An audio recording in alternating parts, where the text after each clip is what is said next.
Have you ever felt like life did not collapse all at once, but slid little by little, almost politely, until one day you looked up and did not recognize your own direction? Have you ever wondered whether the most ordinary habits might be the hidden steering wheel of destiny, shaping karma without asking your permission? Welcome back to the channel. Today we are going to walk through a long story about the quiet way people lose momentum, lose relationships, lose luck, and lose inner peace, not through one dramatic mistake, but through daily choices that seem small. The first idea is that karma often looks like habit. The second idea is that when you correct habits with wisdom and compassion, your whole life can turn without needing a miracle. You do not need perfect conditions. You need consistent cultivation. Kayla used to believe that bad luck was the reason her life felt heavy. She had reasons. Money felt tight. Relationships felt tense. Work felt unstable. She tried many things. She changed jobs. She moved apartments. She read self-help books. She watched spiritual videos late at night. She even made big promises to herself on New Year's. But the same patterns returned. She would start strong, then drift. She would feel hopeful, then frustrated. She would blame the world, then blame herself. The more she blamed, the heavier she felt.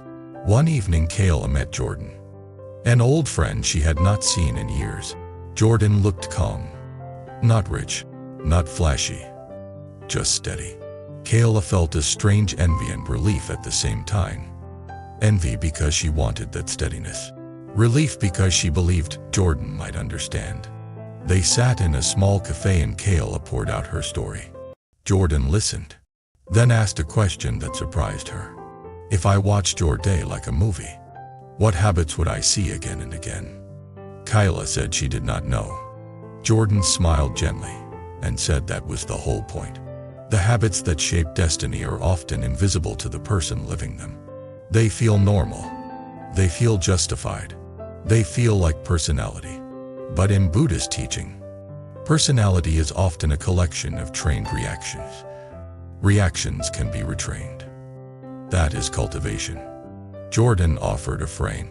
Imagine life as a hill. Some habits are like leaning forward with good posture, making the climb easier. Other habits are like carrying hidden weights. You can still walk, but each day you lose a little strength. Then one day you stop, not because you are weak, but because you have been leaking merit for a long time.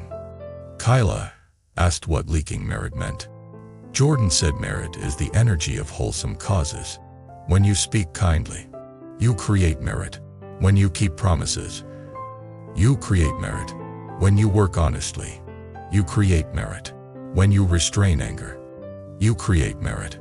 When you apologize, you create merit.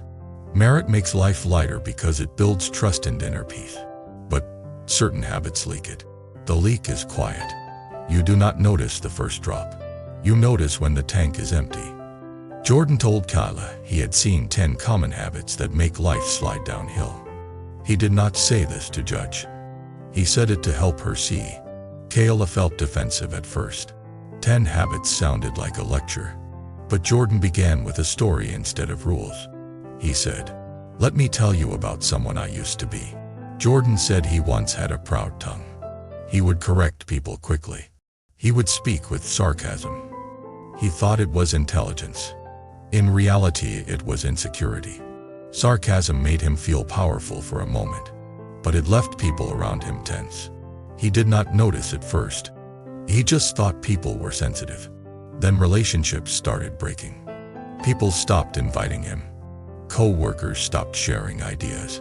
Even family members avoided honest conversation. Jordan felt lonely and blamed others for being cold.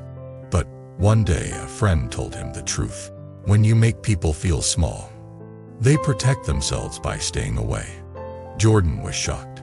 He thought he was just being honest. But honesty without compassion becomes cruelty. And cruelty creates karma. Kayla felt her stomach tighten because she recognized herself. She did not use sarcasm all the time, but she used it when she was stressed. She used it when she felt judged. She used it to hide fear. Jordan nodded. Fear often wears armor. The armor leaks merit. Jordan said the first habit that pulls life downhill is pride that refuses humility. Pride does not always look like loud arrogance. Sometimes pride looks like refusing advice. Sometimes pride looks like never admitting you are wrong. Sometimes pride looks like needing the last word. Pride isolates you. It creates enemies out of teachers. It turns every conversation into a competition. In Buddhist terms, pride strengthens the illusion of a separate self. That illusion creates suffering because it fights reality. Reality is interdependence. You cannot win alone forever. Jordan said he learned humility through pain. He lost a job because he could not cooperate. He lost a relationship because he could not apologize. When he finally practiced humility, his life began to stabilize. Not because the world changed, but because he stopped fighting the world. The second habit was careless speech. Not only lying, but exaggeration, gossip, teasing that wounds, complaints that poison the room, promises you do not keep, and words spoken to relieve your own tension while harming others. Speech is karma because it creates causes in other minds. When you speak harshly, you plant fear. When you speak kindly, you plant trust. Trust is invisible wealth. Without it, life becomes expensive. You lose opportunities. You lose allies. You lose peace at home. Kayla remembered how she would vent at work. She thought venting was harmless, but she noticed that after venting, she felt worse. She also noticed co-workers began avoiding her. She had created a frequency of negativity. She did not mean to. But intention is not the only factor. Repetition matters. Habit matters. The third habit was breaking promises, especially small promises. Many people think only big betrayals matter, but small promises are the training ground of integrity. If you tell yourself you will wake up early and you do not, you are teaching your mind that your own word means nothing. If you tell someone you will call and you do not, you are teaching them you are unreliable. Reliability is karma. A reliable person attracts support. An unreliable person attracts doubt. Doubt becomes distance. Distance becomes loneliness. Loneliness becomes more bad habits. The cycle deepens. Jordan said he used to make big plans and break them, then feel shame. Shame made him avoid responsibility. Avoidance made problems grow. Then he blamed fate. But fate was simply the result of repeated avoidance. When he started keeping tiny promises, his confidence returned. He began to trust himself. Self-trust is the root of discipline. Discipline is the root of change. The fourth habit was treating other people as tools. This can be subtle. You only call when you need something. You flatter when you want a favor. You disappear when someone else needs support. People feel this, even if they do not say it. When people feel used, they protect themselves. They may still smile, but they stop opening doors for you. In karmic terms, using others creates isolation. In human terms, it creates a reputation you cannot easily wash off. Kayla felt uncomfortable again. She remembered how she avoided a friend who was struggling because she did not want emotional weight. She told herself she was protecting her mental health, but she was also avoiding compassion. Jordan said boundaries are wise, but avoidance without compassion becomes coldness. Coldness leaks merit. The fifth habit was mocking and cruel humor. Jordan said humor can be medicine, but it can also be poison. If your jokes rely on humiliating others, you are feeding superiority. Superiority is a form of ignorance because it forgets impermanence. The person you mock today could be the person who helps you tomorrow. But even more important, your own mind becomes trained to look for weaknesses rather than goodness. This training makes your world uglier.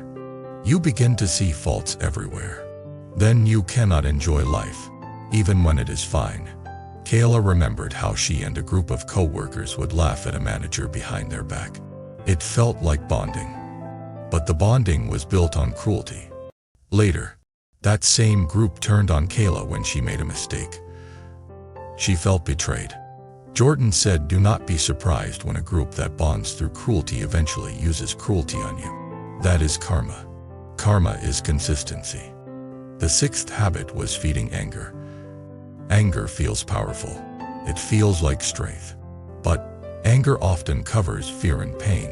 When you feed anger, you create more conflict. Conflict drains energy. Drained energy reduces patience. Reduced patience creates more anger. This loop destroys families and careers. In Buddhist teaching, anger burns merit. It does not only harm others, it harms the one holding it by poisoning the mind and distorting perception. Jordan said he learned it to see anger as a signal, not a command. The signal says something hurts, something feels unfair. But the wise response is not to explode. The wise response is to breathe, clarify, and act with restraint. Restraint is not suppression. Restraint is choosing a response that does not create future suffering. The seventh habit was interrupting and refusing to listen. Many people interrupt because they want to be seen. They fear being ignored. But when you interrupt, you send a message. Your mind matters more than theirs. Over time, people stop speaking openly. You lose information. You lose trust. You lose intimacy. Then you wonder why your relationships feel shallow. Listening is not passive. Listening is compassion. Listening is wisdom. Listening helps you understand causes. Kyla admitted she often interrupted her partner. She thought she was just energetic, but her partner had become quiet. She used to blame him for being distant. Now she saw her part. This was not self-hate. It was awakening. Awakening begins when you see your own causes. The eighth habit was neglecting your environment and your body. Jordan said your home is a mirror of your mind. If your home is chaotic, your mind becomes more chaotic. If you neglect sleep, you become more reactive. If you neglect cleanliness, you feel heavier. Some people call this superficial, but it is cause and effect. A clean space supports a calm mind. A calm mind supports wise choices. Wise choices support good karma. Kayla laughed because her apartment was a mess. She had always said she was too busy. Jordan said being busy is not the true cause. The true cause is avoidance. When you feel overwhelmed, you avoid small tasks. Avoidance grows into chaos. Chaos increases stress. Stress creates more avoidance. Then the loop becomes destiny. Break the loop by doing one small cleaning action daily with mindfulness. Treat it as cultivation. Each action builds self-respect. The ninth habit was isolating from community. Not everyone needs a large social circle, but everyone needs some form of healthy connection. When you isolate, your mind becomes louder. Worries grow. Fantasies grow. Resentments grow. Community provides reflection. It helps you see yourself. It offers support. It also gives you chances to practice patience and kindness. If you avoid all people, you avoid practice. You cannot cultivate compassion in a vacuum. Kayla realized she had been withdrawing because she felt ashamed of her life. Jordan said shame loves darkness. Bring your life into gentle light, not by oversharing online, but by having one honest conversation with a safe person. Shame dissolves when met with compassion and responsibility. The 10th habit was refusing to repair. Everyone makes mistakes. Everyone hurts others sometimes. What determines destiny is not whether you make mistakes, but whether you repair them. Repair means apology. Repair means changing behavior. Repair means making amends. Many people avoid repair because pride hurts. But pride is cheaper than repair only in the short term. In the long term, unwired harm becomes broken relationships, lost opportunities, and a heavy conscience. Jordan said he once lost a friend because he could not apologize. Years later, he regretted it deeply. He said the regret was heavier than the pride. That regret taught him the value of immediate repair. Apologize quickly, not with excuses, not with blame, but with clarity. I did wrong. I am sorry. I will change. Then, actually change. This is cultivation in action. Kayla listened and felt a strange combination of relief and responsibility. Relief because she finally had a map. Responsibility because she could no longer blame fate. Jordan said, "This is good news. If your life is shaped by habits, then you have power.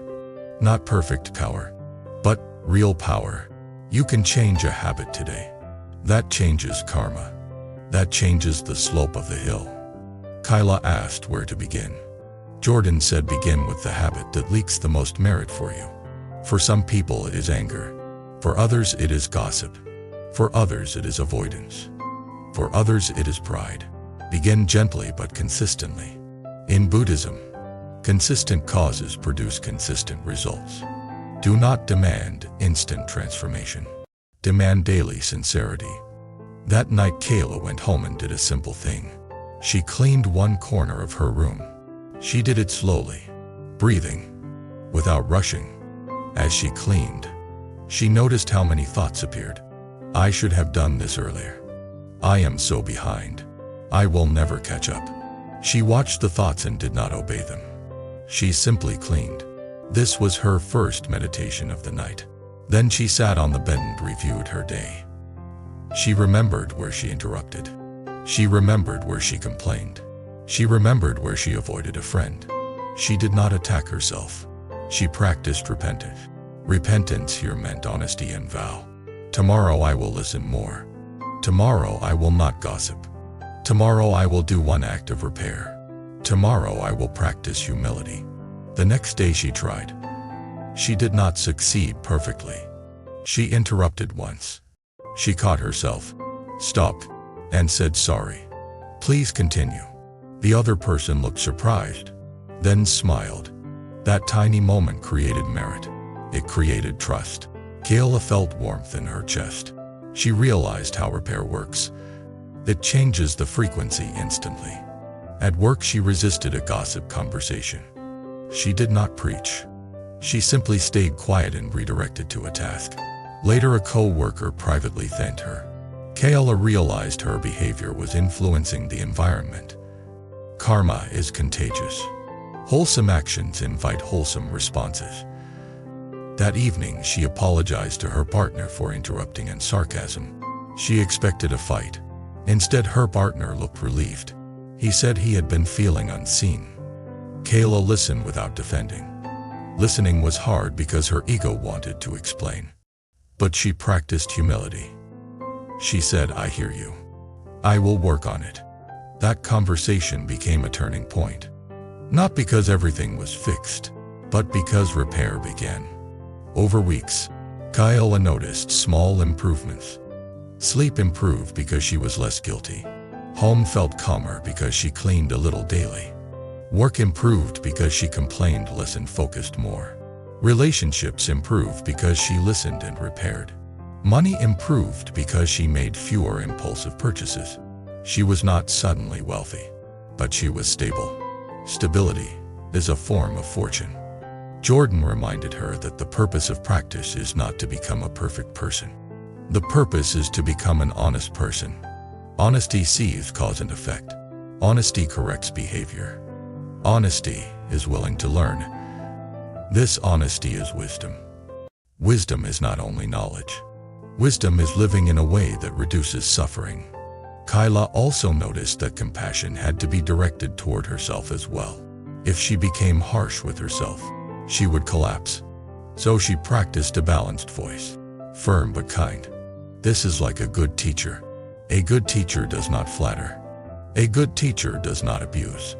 A good teacher guides. There was one week when Kayla slipped back into old habits. She got stressed. She snapped at someone. She ordered food impulsively. She skipped cleaning. The old shame returned. She felt like she had failed. Then she remembered what Jordan said about repair. Repair immediately. So she apologized. She cleaned one corner. She cooked one simple meal. She went to bed early. The next day she felt better. She realized that a slip is not destiny. Refusing to repair is destiny. Repair keeps the path alive. Let us step back now and look at why these habits matter spiritually. In Buddhism, karma is created by body. speech, and mind. Habits are repeated patterns of body, speech, and mind. Repeated patterns become character. Character becomes destiny. This is not punishment. This is mechanics. If you plant seeds of conflict, you harvest conflict. If you plant seeds of trust, you harvest trust. If you plant seeds of discipline, you harvest stability. If you plant seeds of compassion, you harvest support. The 10 habits we walk through are not just moral advice. They are practical engineering. They are instructions for building a life that does not collapse from inside. They are also a mirror. When you look honestly, you can choose one thing to correct today. That correction is cultivation. Cultivation is the path to awakening because it reduces ignorance and strengthens wisdom. I want to share something personal in the spirit of honesty. I have seen people who chant every day and still leak merit through speech. They think chanting should cover it. But chanting without behavior correction becomes spiritual decoration. The real path is to let the teachings reshape your reactions. When your reactions change, your life changes. If this story gave you a moment of recognition, hold that moment gently. Recognition is awakening beginning. Do not waste it by turning it into self-hate. Use it as fuel. Choose one habit to correct. Practice it for a week, then choose another. Over time, you will feel your destiny shift. Not because the universe suddenly loves you, but because you are planting cleaner causes. Before we end, let us seal this with intention. May you see your habits clearly. May you correct them with courage and compassion. May your speech become kind and truthful. May your mind become humble and steady. May your actions protect life and build merit. If this helped you, please support the channel by subscribing, liking, and leaving a comment. Share your own story of a habit you changed and the result you experienced. Your story may become the cause of someone else waking up. At the end of the day, we all need something that brings us back to ourselves. Something that reminds us to slow down, breathe, and stay centered. Simple bracelet can do exactly that. Every bead you touch brings your mind back to calm, back to clarity, back to the present moment.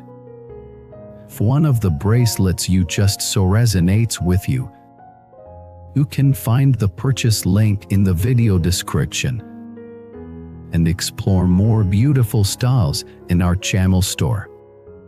Let the one meant for you find its way to your wrist.